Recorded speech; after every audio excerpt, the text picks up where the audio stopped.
Hello बच्चों, let us read this question. This question says, among the following electronic configuration, the one corresponding to the element with the highest ionization energy is.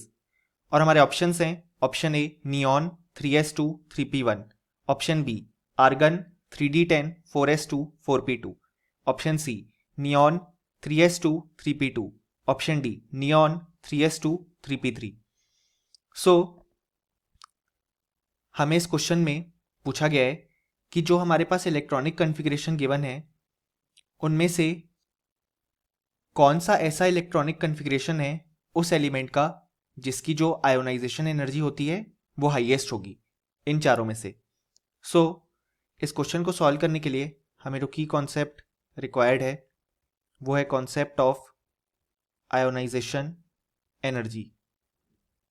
So ionization energy represent करती है energy supplied to an isolated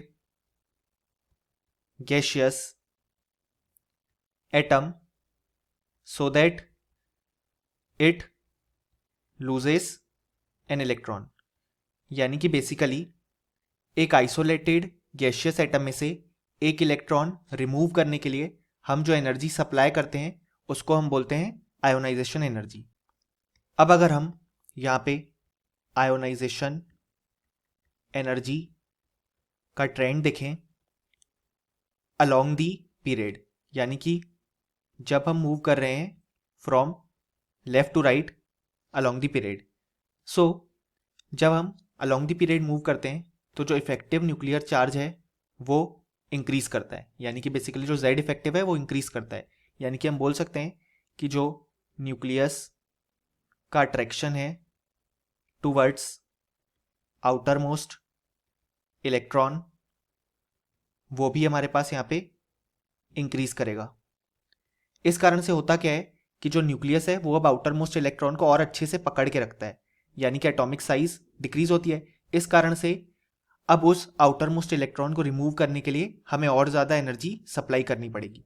यानी कि जब हम along the period move करते हैं तो हमारे पास जो आयोनाइजेशन एनर्जी है वो इंक्रीज करती है. अब अगर हम आयोनाइजेशन एनर्जी का ट्रेंड देखें डाउन द ग्रुप, सो जब हम डाउन द ग्रुप मूव करते हैं तो यहाँ पे नंबर ऑफ शेल्स जो हैं वो इंक्रीज करते हैं. इसी कारण से जो एटॉमिक साइज है वो भी इंक्रीज करता है, यानी कि अब जो आउटर मोस्ट इलेक्ट्रॉन है वो न्यूक्लियस से कम अट्रैक्टेड है क्योंकि डाउन द ग्रुप जाने पे नंबर ऑफ शेल्स इंक्रीज हो रहे हैं, साइज भी इंक्रीज हो रही है. इस कारण से अब आउटर मोस्ट इलेक्ट्रॉन को रिमूव करना आसान हो जाएगा. So down the group ionization energy जो है वो हमारे पास डिक्रीज करती है. अब हम हमारे ऑप्शंस देखेंगे. सो जो हमारा ऑप्शन ए है वो है हमारे पास नियॉन 3s2 3p1.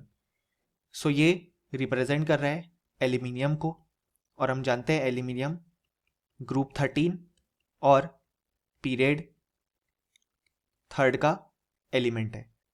अब अगर हम हमारा ऑप्शन बी देखें तो वो कहता है आर्गन 3d10 4s2 4p2.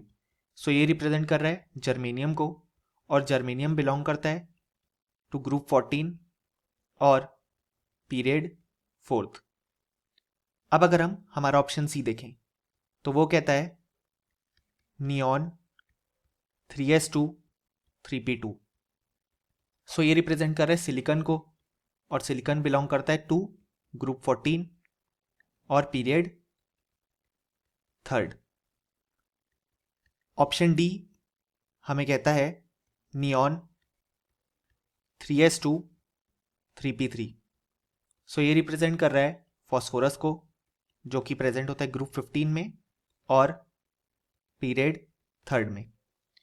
सो अब अगर हम देखें सबसे पहले तो हम सेम पीरियड वाले एलिमेंट्स को कंपेयर कर लेते हैं. सो पीरियड 3 में लाई कर रहे हैं हमारे पास एल्यूमिनियम, सिलिकॉन और फॉस्फोरस. सो जब हम एल्यूमिनियम, सिलिकॉन और फॉस्फोरस को देखेंगे तो जब हम एल्यूमिनियम से फॉस्फोरस की तरफ मूव कर रहे हैं तो हम अलोंग द पीरियड मूव कर रहे हैं। और अभी हमने देखा अलोंग द पीरियड मूव करने पे जो आयोनाइजेशन एनर्जी है वो हमारे पास इंक्रीज करती है।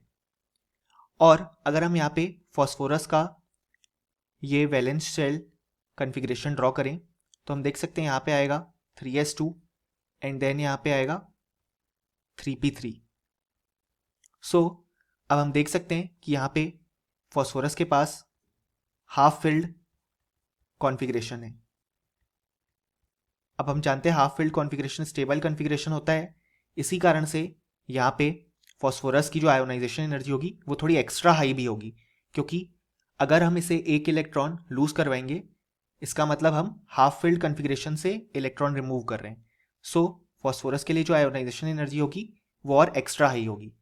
सो अगर हम यहाँ पे कंपैरिजन ऑर्डर लिखें इन तीनों के लिए, सो सबसे ज़्यादा आयोनाइजेशन एनर्जी होगी फॉस्फोरस की, उससे कम सिलिकॉन की एंड उससे कम एल्यूमिनियम की। अब यहाँ पे हमारे पास ऑप्शन बी में गिवन जर्मेनियम बचा हुआ है। सो अगर हम देखें तो जर्मेनियम जो है वो पीरियड 4 में लाई कर रहा है, यानी कि इन तीनों से नीचे लाई कर रहा है। और हम देख सकते हैं जर्मेनियम में यहाँ पे एक एक्स्ट्रा शेल, 4th शेल भी आ गया है।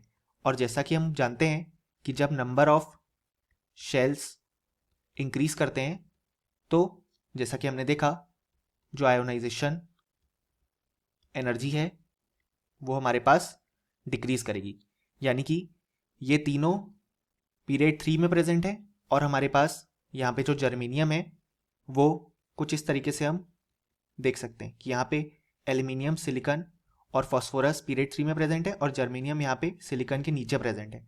सो जो जर्मेनियम है उसकी आयोनाइजेशन एनर्जी तो इन सबसे कम हो जाएगी, क्योंकि उसके जो नंबर ऑफ शेल्स हैं वो इन तीनों से ज़्यादा है। सो इसलिए इलेक्ट्रॉन रिमूव करना जर्मेनियम से आसान होगा। सो सबसे कम आयोनाइजेशन एनर्जी हो जाएगी जर्मेनियम की और सबसे ज़्यादा होगी फॉस्फोरस की। सो अब अगर हम यहाँ पे देखें तो हमारे क्वेश्चन ने पूछा है कि हमें एलिमेंट बताना है जिसकी हाईएस्ट आयोनाइजेशन एनर्जी है। सो जैसा कि हमने देखा कि जो हाईएस्ट आयोनाइजेशन एनर्जी होगी वो होगी यहाँ पे ऑप्शन डी, जो कि रिप्रेजेंट कर रहा है फॉस्फोरस को, और जो ऑप्शन ए, बी और सी हैं वो इनकरेक्ट हो जाएंगे क्योंकि हमसे हाईएस्ट आयोनाइजेशन एनर्जी के लिए पूछा गया है। सो जो करेक्ट ऑप्शन हो जाएगा हमारे पास इस क्वेश्चन के लिए वो हो जाएगा option D. Hope you understood it well. Best of luck.